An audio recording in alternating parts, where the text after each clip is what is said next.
ಇಲ್ಲಿ ಕೇಳಿದ್ದಾರೆ. ಮೊದಲನೆಯದು ಬಂದ್ಬಿಟ್ಟು निम्नलिखित प्रश्नों के लिए चार चार विकल्प समझाए गए हैं, उनमें से सर्वाधिक उचित विकल्प चुनकर संक्षिप्त में सहित पूर्ण प्रूफ लिखिए ಅಂತ ಕೇಳಿದ್ದಾರೆ. ಇದು ಕನ್ನಡ ಮಾಧ್ಯಮ ವಿದ್ಯಾರ್ಥಿಗಳಿರುವಂಥ ಹಿಂದಿ ಪ್ರಶ್ನೆ ಪತ್ರಿಕೆ ಉತ್ತರಿಕೆಯಾಗಿದೆ. ಇದು ಮೊದಲನೇ ಪ್ರಶ್ನೆ हार शब्द का विलंब शब्द रूप है जीत ಅಂತ ಬರೀಬೇಕು. ಎರಡನೇ ಪ್ರಶ್ನೆ नर शब्द का स्त्रीलिंग रूप नारी. ಮೂರನೇ ಪ್ರಶ್ನೆ निम्नलिखित में से एक वचन शब्द है छूटना. नाकने प्रश्ने जागना शब्द का प्रथम प्रेरणार्थक क्रिया रूप है जगाना. कविंद्र शब्द में संधि क्या है दीर्घ संधि. निम्नलिखित में द्विगु समास का उदाहरण है शताब्दी. इंटरनेट का अर्थ क्या है प्रश्नवाचकವನ್ನು ತಿಳಿಸಬೇಕಿಲ್ಲಿ. ಎಂಟನೇ ಪ್ರಶ್ನೆ रमेश कलम डैश डैश पत्र लिखता है ಅಂತ ಬರೀಬೇಕು. ಎರಡನೇ ಭಾಗದೊಳಗೆ ಒಂಬತ್ತನೇ ಪ್ರಶ್ನೆ ಎಂದರೆ नीम कोड़ी का स्वाद कड़वा सेब का स्वाद मीठा.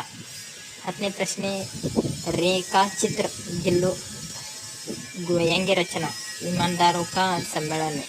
कर्नाटक के पश्चिम में अरबी समुद्र, कर्नाटक के दक्षिण में हिंदू नीलगिरी पर्वत वालिया. अन्य बलभद्र बलराम जसोदा यशोदा. ಮೂರನೇ ಭಾಗದೊಳಗೆ ಏಕ ಪೂರ್ಣ ವಾಕ್ಯ ಮೇಲೆ ಲಿಖಿ ಅಂತ ಕೇಳಿದ್ದಾರೆ. 4 ಪ್ರಶ್ನೆಗಳಿವೆ ಇಲ್ಲಿ. 13ನೇ ಪ್ರಶ್ನೆ ಅಂದರೆ लेखक परसाई से जी को कहाँ ठहराया गया था ಅಂತ ಕೇಳಿದ್ದಾರೆ. ಉತ್ತರ होटल के एक बड़े कमरे में ಅಂತ ಬರೀಬೇಕು. 14ನೇ ಪ್ರಶ್ನೆ साधोराम कहाँ काम करता था ಅಂತ ಕೇಳಿದ್ದಾರೆ. 15ನೇ ಪ್ರಶ್ನೆ अभी वह मनुष्य विजयी बनकर कहाँ आसीन है ಅಂತ ಕೇಳಿದ್ದಾರೆ. ಪ್ರಕೃತಿ ಪರ ಅಂತ ಬರೀಬೇಕು. 16ನೇ ಪ್ರಶ್ನೆ मातृभूमि के वन उपवन कैसे है ಅಂತ ಕೇಳಿದ್ದಾರೆ. 17ನೇ ಪ್ರಶ್ನೆ प्रेमचंद की जी को किस बात का गम हुआ. ಇದರ 2 ವಾಕ್ಯದೊಳಗೆ ಬರೀಬೇಕು ನೀವು ಅದನ್ನು. ಇಲ್ಲಿ ಹಂಗಿಲ್ಲ ಹಂಗೆ ಬರೆಯೋದ್ರೆ ಚಲೋ, ನಿಮ್ಗೆ ಪೂರ್ಣವಾಗಿ ದೊರೀತಾವೆ 2 ಅಂಕಗಳು. 18ನೇ ಪ್ರಶ್ನೆ आदिवासी दोस्त जंगल की ओर क्यों चल पड़े ಅಂತ ಕೇಳಿದ್ದಾರೆ. 19ನೇ ಪ್ರಶ್ನೆ धीरज सक्सेना बुद्धिमान रोबोट क्यों रखना चाहते थे. 20ನೇ प्रश्ने बल शक्ति के बच्चे गांव की गंदगी को कैसे दूर करते थे ಅದಕ್ಕೆ 2-3 ಅಂಕಗಳ ಬರೆಯೋದು. ನೀವು ಎಲ್ಲಿದೆ ಹೆಂಗಿದೆಲ್ಲ ಹಂಗೆ ಬರೆದ್ರೆ ಪೂರ್ಣವಾಗಿ ಎಲ್ಲ 2 ಅಂಕದ ಪ್ರಶ್ನೆಗಳಿವೆ ಇವೆಲ್ಲ ಇವು. 5ನೇ ಭಾಗದೊಳಗೆ 25ನೇ ಪ್ರಶ್ನೆ गिल्लू के 3-4 वाक्यों में प्रश्न गिल्लू के प्रति लेखिका अपना प्रेम कैसे प्रकट करती है ಅಂತ ಕೇಳಿದ್ದಾರೆ. ಅದು ನಿಮ್ಮ ವಾಕ್ಯದೊಳಗೆ ಬರೆಯಿರಿ. 26ನೇ प्रम राजकिशोर को के मानवीय व्यवहार का परिचय दीजिए ಅಂತ ಕೇಳಿದ್ದಾರೆ. 27ನೇ सोशल नेटवर्किंग का परिचय दीजिए ಅಂತ ಕೇಳಿದ್ದಾರೆ. ಅದರ ಬಗ್ಗೆ ಪರಿಚಯ ನೀಡಬೇಕು ನೀವು. 28ನೇ ಪ್ರಶ್ನೆ कर्नाटक की शिल्पकला और वास्तुकला का वर्णन कीजिए ಅಂತ ಕೇಳಿದ್ದಾರೆ. ಅದು ವರ್ಣನ ಮಾಡಬೇಕು. 29ನೇ ಪ್ರಶ್ನೆ महिला की साहसगता पाठ से क्यों सीख मिलती है ಅಂತ ಕೇಳಿದ್ದಾರೆ.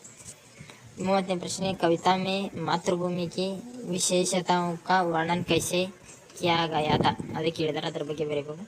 31ನೇ ಪ್ರಶ್ನೆ समय की पहचान कविता की अंतिम 4 पंक्तियों का आशय स्पष्ट कीजिए ಅಂತ ಕೇಳಿದ್ದಾರೆ. ಸ್ಪಷ್ಟ ಮಾಡಿ ಬರಿಬೇಕು. ಇದೊಂದು ಮಹೋವರಿ ಇರ್ತೈತಿ, ಆ ಮಹೋವರಿ ಭಾವಾರ್ಥ ಇರ್ತೈತಿ, ಆ ಭಾವಾರ್ಥ ನಿಮ್ಮ ವಾಕ್ಯದೊಳಗೆ ಬರೀತದೆ. ಮತ್ತಿದು ಅನುವಾದ ಇರ್ತೈತಿ, ಹಿಂದಿಯಿಂದ ಕನ್ನಡಕ್ಕೆ ಅನುವಾದ ಮಾಡಿ ಬರೀಬೇಕು. कर्नाटक में कन्नड़ भाषा बोली जाती है और उसकी राजधानी बेंगलुरु है. यहाँ देश विदेश के लोग आकर बस गए हैं ಅಂತ ನೀವು ಇಂಗ್ಲೀಷಲ್ಲಿಗೆ ಕನ್ನಡ ಇಂಗ್ಲೀಷ್ ಮೀಡಿಯಮ್ ಒಳಗೆ ಬರೆಯೋದು, ಕನ್ನಡ ಮೀಡಿಯಮ್ ಕನ್ನಡದೊಳಗೆ ಬರೆಯೋದು. ಇದು 6ನೇ ವಿಭಾಗದೊಳಗೆ ಜೈನುಲಾಬ್ದೀನ್ ಕಿ ಪರಿಚಯ ದೀಜಿಯೆ ಅಂತಿದೆ. 4 ಅಂಕದ ಒಂದು ಪ್ರಶ್ನೆ. ಅದರ ಬದಲಿ कलाम के व्यक्तित्व निर्माण में जलालुद्दीन का क्या योगदान है स्पष्ट कीजिए ಅಂತಿದೆ. ಅದು ಸ್ಪಷ್ಟ ಮಾಡಿ ಬರೀಬೇಕು, ಸ್ಪಷ್ಟನೆ ಕೊಡಬೇಕು ನೀವು ಅದರ ಬಗ್ಗೆ. ಇದು ಹಿಂಗೆ ಬರೋದು ಹಿಂಗೆ ನಿಮ್ಗೆ ಇಷ್ಟು 4 ಅಂಕಗಳು ದೊರೀತಾವೆ. 35ನೇ ಪ್ರಶ್ನೆ ಅಂದ್ರೆ ಕವಿತಾಂಶಿಕ ಪೂर्ण कीजिए ಅಂತಿದೆ. ನಿಮ್ನಲಿಖಿತ ಕವಿತಾಂಶ ಪೂರ್ಣ कीजिए ಅಂತಿದೆ. ಸರ್ವಫಲತಾ एक चुनौती है ಅಂತ ಕೇಳಿದಾಗ ಈ ಪದ್ಯವನ್ನು ಪೂರ್ಣವಾಗಿ ಬರೀಬೇಕಿಲ್ಲ. ಇದು ನೋಡಿ ಕೆಳಗಿದೆ ಅರ್ಧ ಬರೀಬೇಕು. ಇದು 4ನೇ ಭಾಗದೊಳಗೆ ಗದ್ಯವನ್ನು ಕೊಟ್ಟಿರ್ತಾರೆ. ಗದ್ಯವನ್ನು ಓದಿಕೊಂಡು ಕೆಳಗಿನ 2 ಪ್ರಶ್ನೆಗೂ ಉತ್ತರ ನೀಡಬೇಕು. ಅದು 4 ಅಂಕದ ಒಂದು ಪ್ರಶ್ನೆ ಇದೆ. 36ನೇ ಪ್ರಶ್ನೆ ಏನು ಕೇಳಿದಾರೆ ಅಂದ್ರೆ ಗದ್ಯವನ್ನು ಓದಿ ಕೇಸಿ ಅದರ उत्तरವನ್ನು ನೀಡಬೇಕು. ನೀವು ಕೇಳಿದ್ರು ಗಾಂಧೀಜಿ ಕೈಸೆ अपना धर्म मानते थे और राजेंद्रनाथ ठाकरे राजेंद्र ने को महात्मा का दर्श क्यों दिया, गांधी जी का जीवन किसके प्रति समर्पित था, गांधी जी का मूल मंत्र क्या था, वो सभी पूछे थे. 8ನೇ ಭಾಗದೊಳಗೆ ಒಂದು ಇದನ್ನು ಕೇಳಿದಾರೆ ಪ್ರಬಂಧ ನಿಬಂಧವನ್ನು ನೋಡಿಕೇಸಿ ಅದರ ಬಗ್ಗೆ ಬರೀಬೇಕು. ಮೇರಾ ಪ್ರಿಯ ಕರ್ನಾಟಕ ಅದರ ಪ್ರಸ್ತಾವನೆ ವಿಷಯ ವಿಸ್ತಾರ ಕರ್ನಾಟಕ ವಿಶೇಷತಾएं और उपसंहार. ಅದರ ಬದಲಿಗೆ ಜನಸಂಖ್ಯಾಕ ಸಮಸ್ಯೆ, ಅದರ ಬದಲಿಗೆ ನಿಮಗೆ ಇಷ್ಟ ಆಗಲಿಲ್ಲ ಅಂದರೆ ಸಮಯಕ ಮಹತ್ವ, ಇವು ಯಾವುದಾದ್ರೂ ಒಂದು ಬರೀದು. ಪ್ರಸ್ತಾವನಕ್ಕೆ 1 ಅಂಕ, ವಿಷಯ ಪ್ರವೇಶಕ್ಕೆ 2 ಅಂಕ, ಉಪಸಂಹಾರಕ್ಕೆ 1 ಅಂಕ, ಎಲ್ಲ ಸೇರಿ 4 ಅಂಕದ ಒಂದು ಪ್ರಶ್ನೆ ಇದೆ. ಇದಿದೆ. ಈಗ 9ನೇ ಒಂದು ಪತ್ರ ಕೇಳಿರ್ತಾರೆ. 38ನೇ ಪ್ರಶ್ನೆ चंद्रयान 3 के बारे में बताते हुए मित्र और सहेली के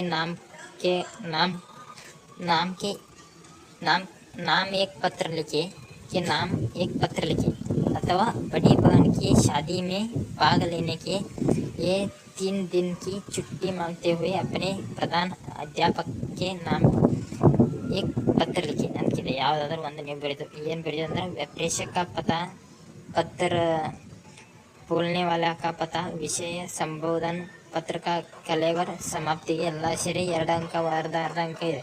ಎಲ್ಲ ಬರೆದಾನೆ ಪೂರ್ಣ 5 ಅಂಕಗಳು ದೊರೀತಾವೆ. ಇಷ್ಟಿದೆ ನೋಡಿ ಪದ್ಧತಿ ಹಿಂಗೆ ಬರೀದು.